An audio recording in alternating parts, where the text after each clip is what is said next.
Coming to you live from the Business RadioX studio in Woodstock, Georgia. This is Fearless Formula with Sharon Klein.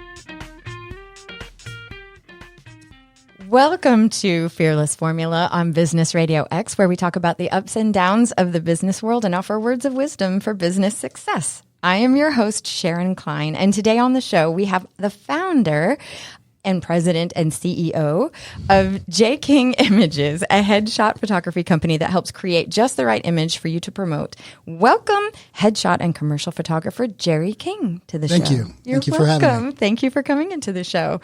It's funny, we have a lot of people that we know, but we've never been introduced. So like I'm talking about people that you've known for like 10 years, you know, and so we work in the same circles or we interact with the same circles, but we've never really been like introduced, I guess.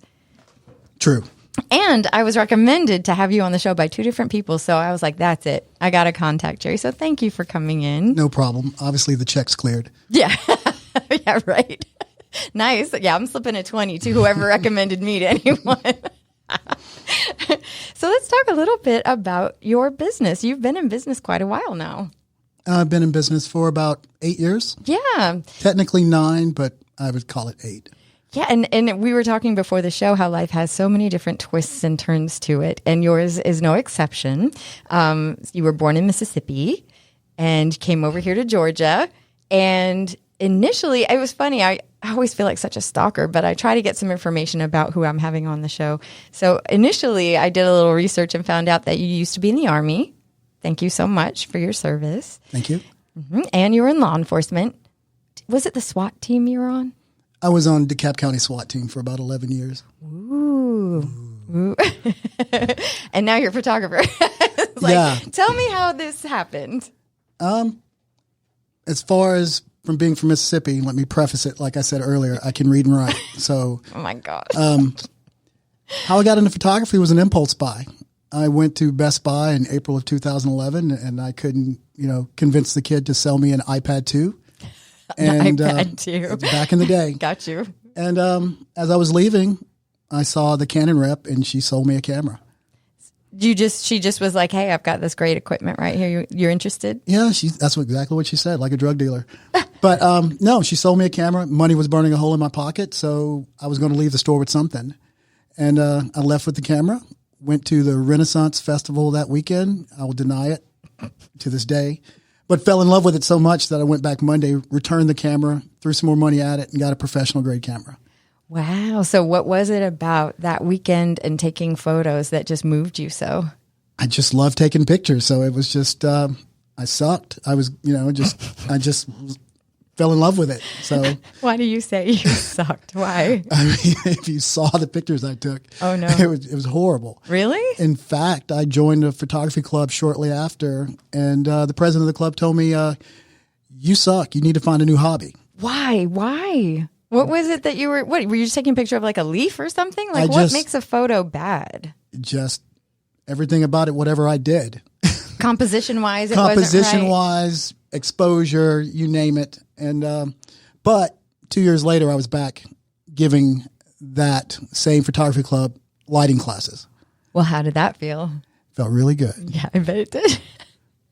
So when you joined this photography club and you started to really understand some of the mechanics behind why something is a great photo, what were some of the things that you learned? Well, I really didn't learn anything from the photography club. Okay. In fact, it kind of discouraged me from joining photography clubs because it seemed like everyone had an opinion, and everyone, for an art that's supposed to be so subjective, everyone was trying to tell you how it needed to be done. Interesting. And I just couldn't get with that. So I got all my education outside of the club. So where did you go for your education then? YouTube University. That's where I go to fix things in my house. So you were able to watch some videos and really kind of understand different ways to look through your lens and what to look for that makes a good photo. And so did it just come naturally to you then to start seeing things differently? I don't think it came naturally to me. I was like a parrot. I kept seeing other photographers and kept trying to replicate what they did, but I failed miserably and kept doing it. And I think that developed into my own style. Interesting. So I don't know a lot about photography, and I didn't. Neither do I. Yeah, but you have your business, okay. But like, I guess I'm thinking of famous photographers that like, oh my goodness, I can't think of her name, but she did the one with Miley Cyrus, and it got all kinds of. Annie Leibovitz? Yes, I knew it was Anne something. Okay, Annie Leibovitz. So she has a certain style. Yes. So, right. And like Andy Warhol, right? He had a certain style. So I'm thinking of different people that must have had, they have their calling card, so to speak. Like if you see a photo, you may know who they are. Yes. Do you feel like you do as well? Something identifiable for you? I don't. Oh. I really don't. But people tell me they can see it. So what do they say? They say I just have a very distinct look, and they can recognize it from far away. Do you not know what that look is then? No, I think the fact that I'm supposed to wear glasses and I don't wear glasses when I shoot or edit has something to do with it. Wait. Okay, hang on. So just give me a second. So you're a photographer, but you don't wear so do you focus with your lens? I focus with the lens, the diopter in the lens, but the diopter. I feel funny with another piece of glass in between me and the camera or in between me and the screen I'm editing on. Oh. So I feel like I'm actually not seeing it. Interesting. So I figured if my vision, once I got my glasses and my vision was corrected, I would not edit with them because whatever I was doing was working. Okay, so you go to YouTube University, so to speak, and you start to understand a little bit more about photos, and then now, 8 years later, you have this business, and I mean, I've seen your photos on your website; they're absolutely beautiful. And what's wonderful is how many different ways people can use these photos. Mm-hmm. So you could touch kind of almost every business out there that's available. So, what got you from YouTube University to your successful business now? Do you have a minute? I have let's see, we have about 30 more minutes. Okay, so. I'm going to need about 32. So I might be nice and let you have that too. We'll see. Just started playing around with it. Like I said, YouTube University, and someone saw my work and recommended me to shoot for a museum, the Mighty 8th Air Force Museum in Pooler, Georgia. I was still in law enforcement, only been a photographer for 2 years, and I did that project. It was a calendar and some other, materials for the museum. And I thought I was the cat's meow. I was like, oh my God, I'm awesome. These people are paying me all this money. They're paying me trips back and forth to Savannah. I'm like, this is great. Atlanta Art Museum, I'm like one of the guests of honor for the thing. And I was still in law enforcement at the time. So I decided to resign from law enforcement to pursue it full time. But it wasn't the smartest move because I didn't have a website. I didn't have a presence. I didn't know how to market myself. I knew nothing about business. So $40,000 of savings burned up. It was down to my last month and a half of living expenses. I was laying in the fetal position on the couch, and I sat up one day and said, headshots.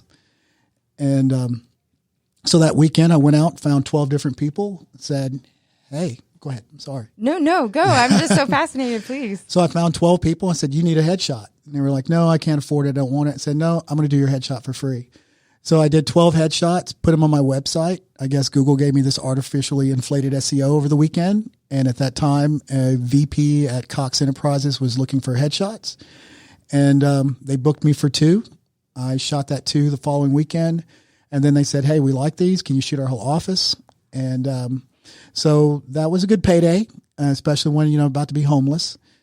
And back then it was hit and miss. Every once in a while I was just get enough to eat ramen and keep the lights on and keep the car fueled, but nothing big. And so, COVID hit eventually, and, things went south, but I managed to work during COVID.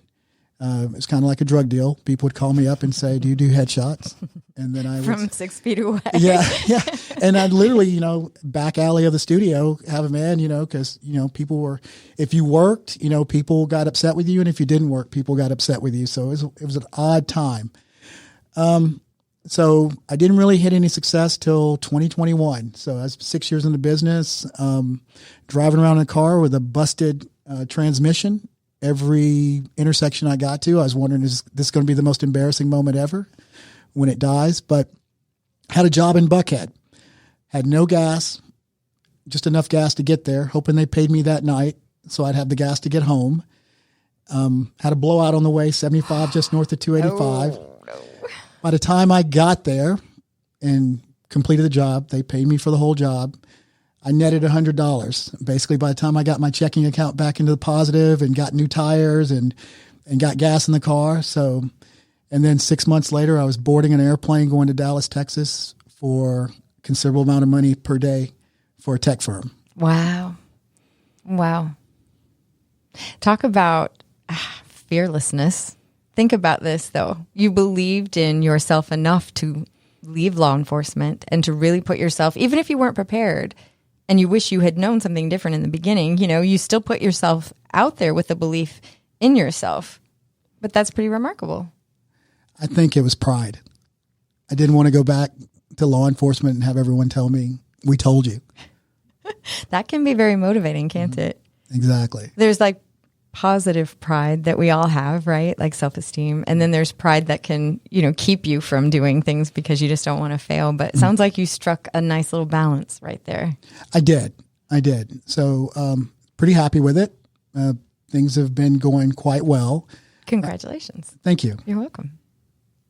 So when you say that you asked people to do headshots and you randomly found some people, how did you know how to kind of make a headshot that was specific enough or good enough to be marketable? Well, because I'm thinking a headshot like iPhone headshot. Do you know what I'm saying? Like just quick, what is it that I don't know about do you want to share? Because those are probably trade secrets. No, there's nothing secretive about it. Okay. When I see anyone, I put them in front of my lens, I want to create their hero. So I always see somebody and I'm like, I hate my photo taken. I mean, I just don't like having my picture taken. So when I look at someone, I want to make them proud of who they are and make them see the hero that I see in them. The thing about a headshot, it needs to stand out. So yeah, you can pull out an iPhone. Anybody can take a headshot, but to make it unique and eye-catching, because the human eye, the first impression is like nanoseconds. So you want to have someone stop just long enough to read your resume or to read your bio. If your headshot looks like everyone else, then you're lost in the mix. Do you think most people are using their iPhones to do headshots now? Have you seen? Yeah, a lot of people are using their iPhones, and I think if it's done well, there's nothing wrong with it. I have clients reach out to me and say they need a headshot, and I'll go to their LinkedIn or go to their Facebook and see their current headshot. And sometimes I'll say, I like your headshot. Is there any reason why you want to upgrade it or update it? And if it's a valid enough answer, I'll say, okay, I'm your guy. But sometimes you feel like they're good enough. Sometimes I feel like they're good enough. But someone might say that my hair is different. I'm 20 pounds lighter. I definitely want a new headshot. I'm 5 years old. I got you. Do you know a guy? I got you. So how important is lighting? Tell me about lighting. Because I think about, and the reason I ask that is because people who are having their phones and they are taking their own headshot may not have the access to studio lighting or know that there's a certain way to set something up to bring out the hero in themselves. Yeah. Lighting is very subjective. It just is. I mean, what's appealing to someone, maybe not to another. But as far as an iPhone, you can do it with a lamp and a roll of paper towels to diffuse the lamp. You can go to a window. I mean, it's just so much you can do. I mean, I think you can look at a photo and see how it's lit and possibly reverse engineer it if you've got the time. Oh, interesting. I never thought to do that. Yeah. Well, the problem is most people don't have time. That's why I have job security, because if someone had the time to learn what I do, then they wouldn't need me. Truth. When you talk about the fact that anyone could kind of take their own photo, there's obviously something very special about the way that you do. Well, there's things you want to capture, and there's just traits you want to capture in a headshot. And things I look for is approachability, confidence, and professionalism. So you're just trying to get that, and there's certain techniques that you can use to pull someone out and be in their natural state and look engaging. So a lot of times people will take a picture and it looks cute, but it's not professional. It's not, your friends might like it. Your girlfriend or your boyfriend might look at it and say, oh my God, that's so you. But they're seeing you sitting across from a kitchen table. They're not seeing the executive you. So I always tell someone, don't let your girlfriend, boyfriend, or spouse pick your headshot. Oh, wow. Okay. Interesting. Good advice, because you're right. If you are wanting to appeal to a particular audience, you need to have that audience in your mind as you're deciding, not your grandma or your mom who thinks you're wonderful. No matter what. All right. So during COVID, you clearly were still busy, like you said, under the table.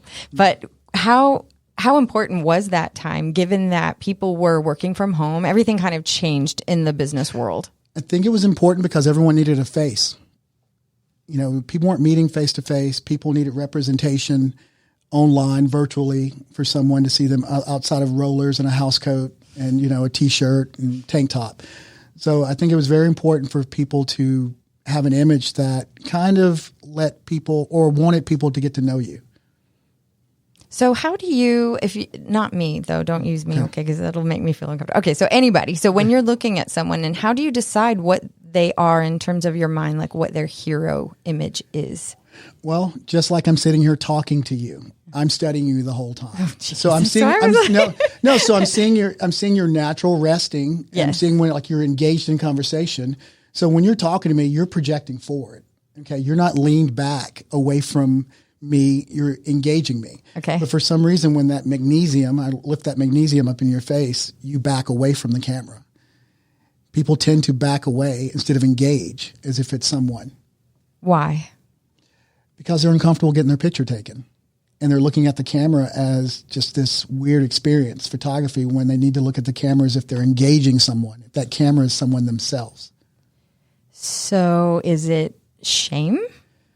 Why don't we like that? I don't think it's shame. We all have something about ourselves we don't like. So when we pull away from the camera, we think we're hiding it, but we're actually accentuating it. So when you lean forward toward me and everything like that, I see all this confidence. And that's what we're trying to bring across in the picture. But if you lean back, no matter how good you look or how good you think the picture looks, just your body language is going to say you're disconnected from your audience.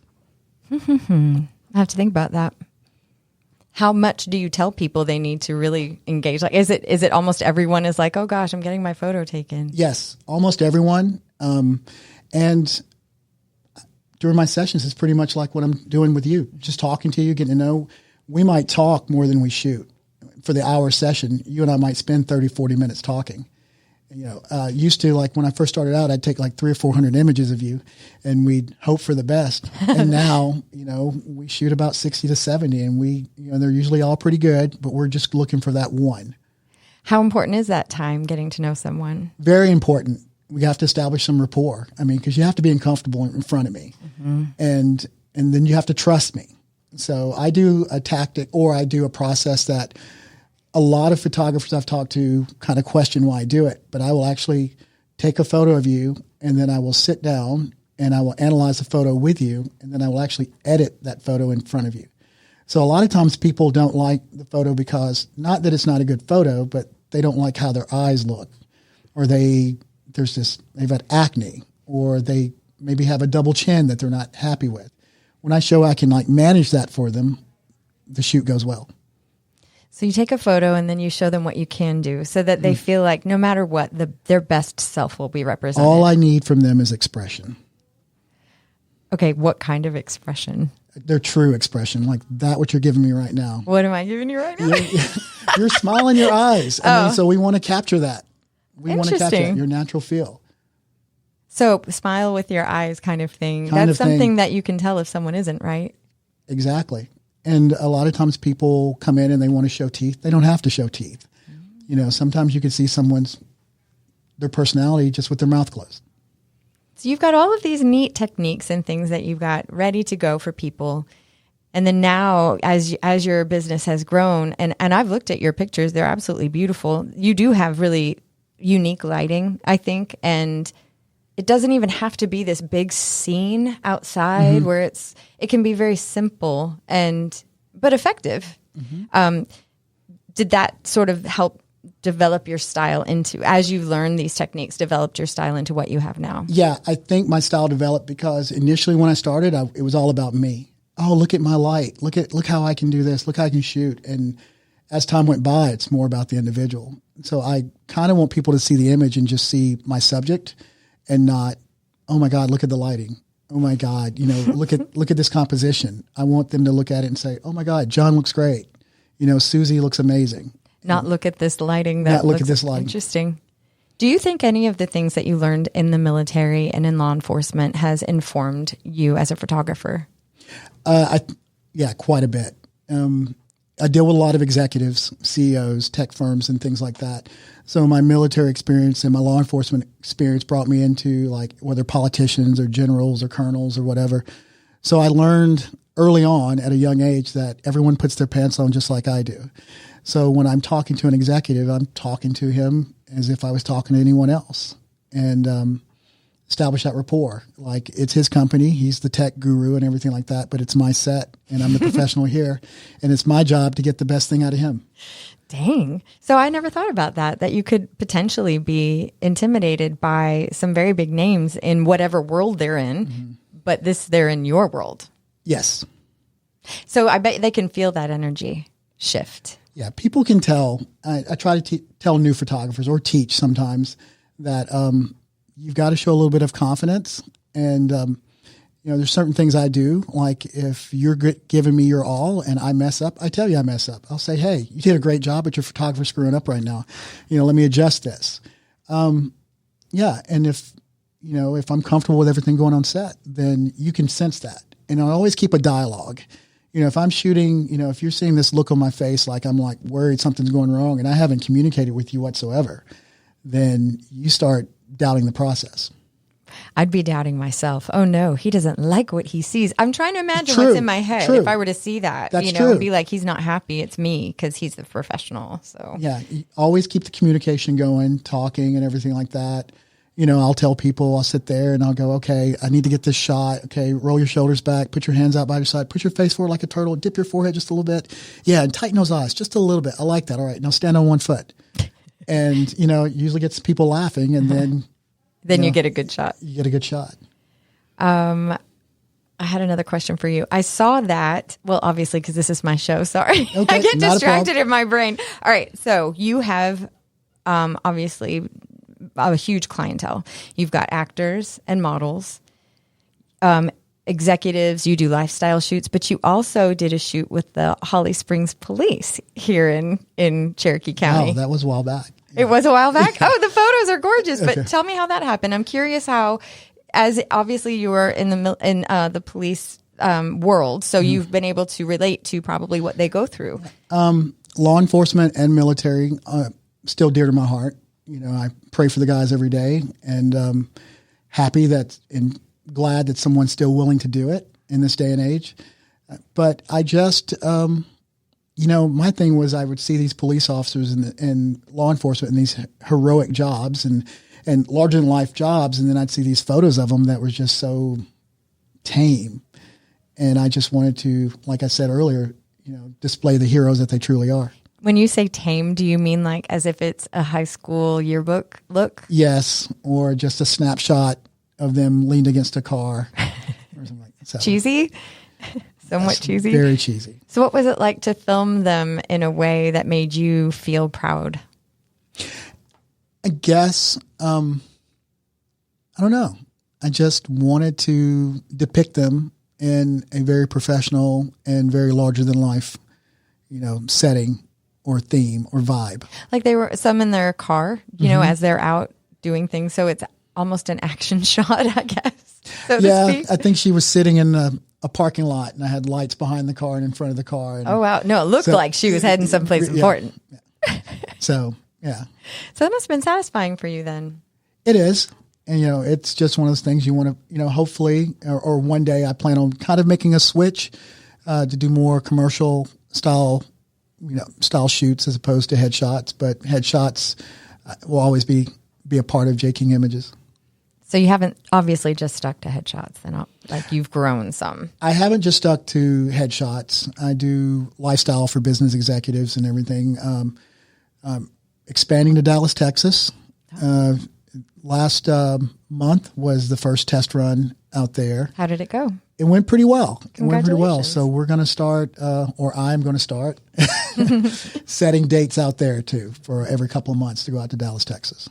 Wow. So, all right. So is there anything that you sort of know now that you see and you're now expanding and growing, anything you wish you could go back and tell yourself in 2013 or 2012? No, I don't think I'd want to screw with the time continuum.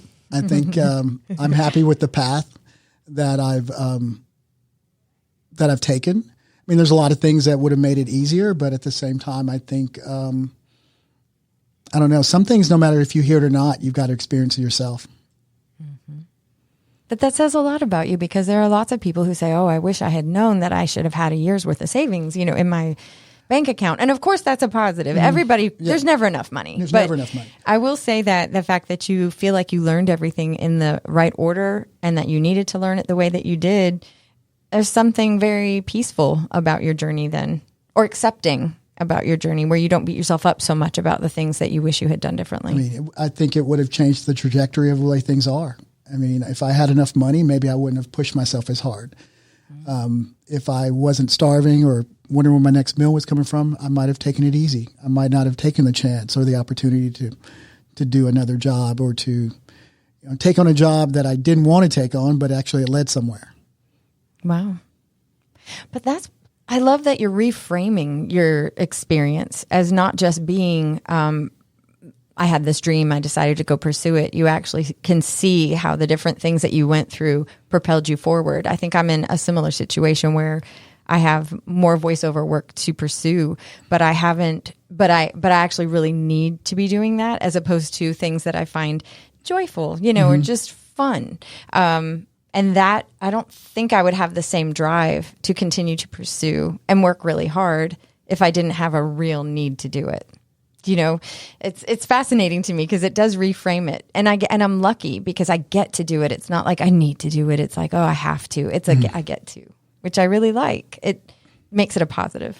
I mean, if you told me I was be a photographer 20-some odd years ago, I would have told you were crazy.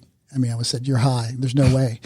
If you'd said I'd actually be making a living at photography, when I originally got out, I said, well, I can make half the money I made in law enforcement and just be happy doing something I love. But now that I'm actually traveling for a change, and, my camera is like a passport into people's lives. I never would have got to meet half the people I met if I hadn't had a camera. I mean, I wouldn't be here if I didn't have a camera. I wouldn't, have met Dan. Right. If I didn't have a camera. Our mutual friends. I wouldn't have met any of those folks. I wouldn't be in Woodstock. Where would you be, do you think? Probably still in law enforcement. You think so? Probably still in law enforcement. And now you get to use a different part of your brain. Creative side is so fun. You know what I mean? There's something so cool about creating something that didn't exist like 5 minutes ago. It's true. And for me, I think I put away the creative side of me when I joined the military, because I had to do what I had to do. And I kept it locked away until I bought that camera, many, many years later. Do you think that there's been a project you've worked on that has just been the most satisfying and fun? Like, is there something that stands out to you where you're like, this is why I do what I do? I know this moment. Yeah. Okay, not just this moment. Okay, any other moment besides this one? Okay. Projects, no. I haven't found that project yet. I've got a couple in the works that I'm in discussions with my girlfriend, and we're looking at some projects. But I think the biggest joy I get out of photography now is, like, I will put my camera and gear in my car and just go hunt for people. And as soon as I see someone who's interesting, I'll pull over and ask if I can photograph them. And to me, that is so fulfilling, because I get to, holding that camera, people share a lot of information. Has anyone ever said no? I've had people say no, and I walk away. I've also had people say no, and then someone beside them say yes, and then the other person walk up to see the back of the camera, and then they go, oh, I think I can do this now. Mm-hmm. But usually you kind of observe people, see how they act, everything, start a conversation with them. And I used to just ask, hey, can I take your photo? Now I actually start up a conversation with them. Like, there was a gentleman in my hometown, started talking to him, older gentleman, said, did you serve? He said no, but in 1966, he was at Fort Polk going through, in processing, and he had a waiver. He got deferred because he was in college and didn't have to go to Vietnam. So hearing his story, I said, do you mind if I take your portrait? And he agreed. And they think I'm going to whip out my phone or something. But when I'm setting up lighting equipment and everything like that, it's just it's a different thing. What is it like to capture one exact moment that could never be captured again? Ever. 100% the same way. It's amazing. Sometimes I'll just look at it, in the eyes. I always look at the eyes, and it's just, and, even though they've shared their story with you, you still want to know more. And sometimes I'll look at photos of people in passing that I've taken who are much older, and I wonder if they're still with us or what they're doing now or if they're okay. And, yeah. Do you think you're a people person? I'm a people person, and my therapist says I'm a people pleaser. Dang. So I'm a people person well, so am I. So I have been working on that, and it is amazing and everything when you find value in yourself and stop people pleasing as much. But it's like this balance too, because you want them to be happy with what you're doing, right? And you want them to be happy with the product, so you want to please them. Yeah, but you can't fill their cup if yours is empty. Right. So you take care of yourself first. Yes. That sounds like a very good therapy little quote. Yeah, it is. I learned quick. I had a friend of mine who's a commercial photographer, and he reached out to me. He had a quote for a company. He says, I got to write this quote for him, and it's coming up to be about $10,000, and I know that's going to be above their budget. And he said, but I'm just trying to be fair. And I stopped him right there, and I said, how can you be fair to them if you're not fair to yourself? Stops people in their tracks sometimes, right? Mm-hmm. Yeah. Where would you like to see your business go? If you had like a 5-year projection, where would you like to see yourself? Shooting less, but shooting more powerful projects, more meaningful projects. I would like to travel the U.S. or the country, travel the country or the world, just photographing a subject or people that means the most to me, and still be able to keep the lights on. Do you find that as you've gotten to know lots of different people from lots of different walks of life, that there are some common themes amongst people? Like, what have you learned about people or the human experience? Most people feel that they're in this alone, and everybody wants to be heard.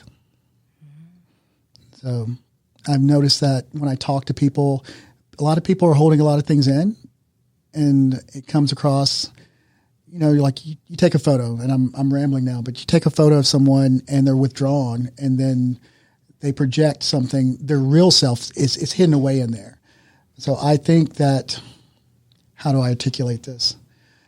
That I think the commonality is everyone just wants to be a part of the world. Be valued. Yes. Thank you. Yeah. I think I love that about this show is it's my very small attempt to give a person a moment to be heard and to be appreciated in a different way. Like I was saying before the show started, my goal for you or anyone on the show is to feel like there's a part of you that got to be expressed that you don't normally get a moment to share because you're busy, you're doing your own work, you have a purpose. But for this moment to help me and anyone else who's listening to see the reasons behind why you do what you do, and to be able to connect with you because you're human, I'm human. You're not just business person, but there's a reason you get up every day to do what you do, what your goals are, and how it impacts you. There's just something that I think there are common themes between us in this way, and that you want someone to be very, very happy with your work and feel proud of what's out there. Well, who doesn't want to feel that? Who doesn't know what that's like to do something and you're proud of it? So I'm glad that there's like an opportunity at least to get to know the person behind the camera for a moment. So what she said. Well, I finally stopped talking.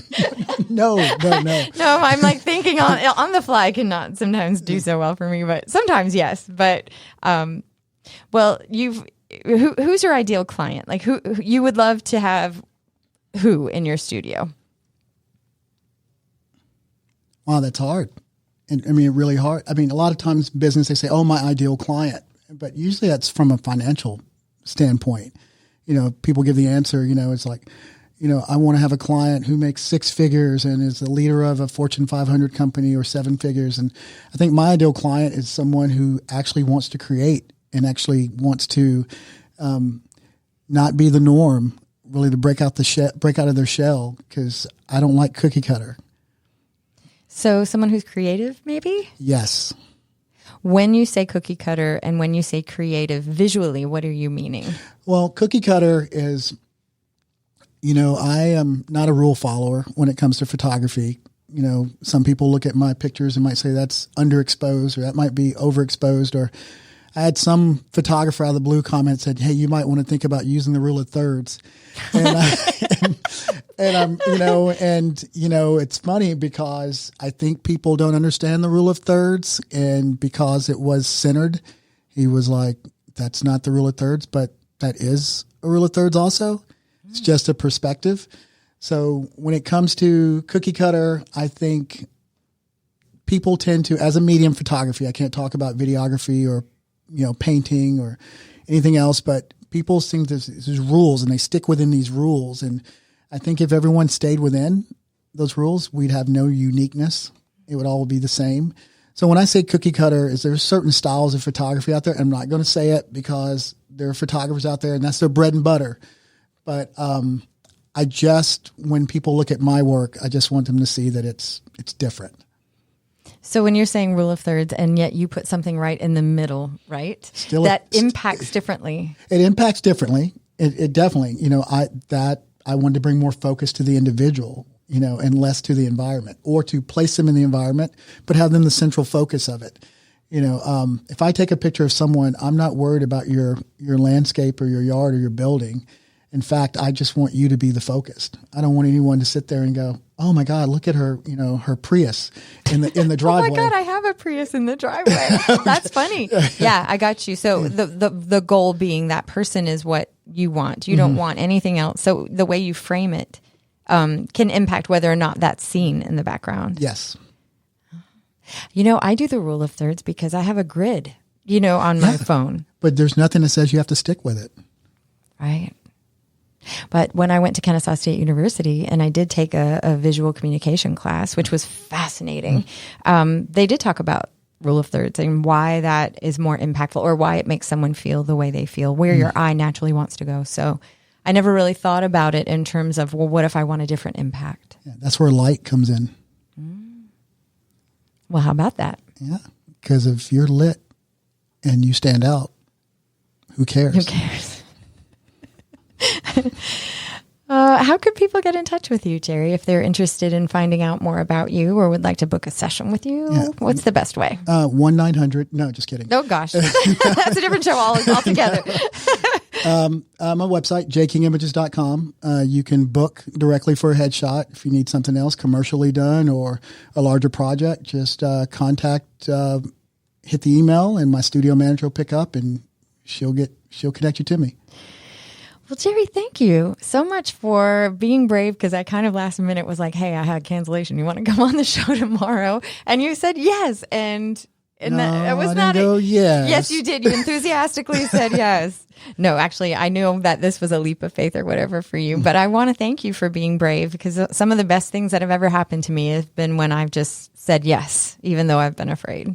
So thank you for using your own fearless formula to get here today. Thank you so much. You're welcome. And again, this is Sharon Klein for our Fearless Formula Friday, reminding you that with knowledge and understanding, we can all have our own fearless formula. Have a great day.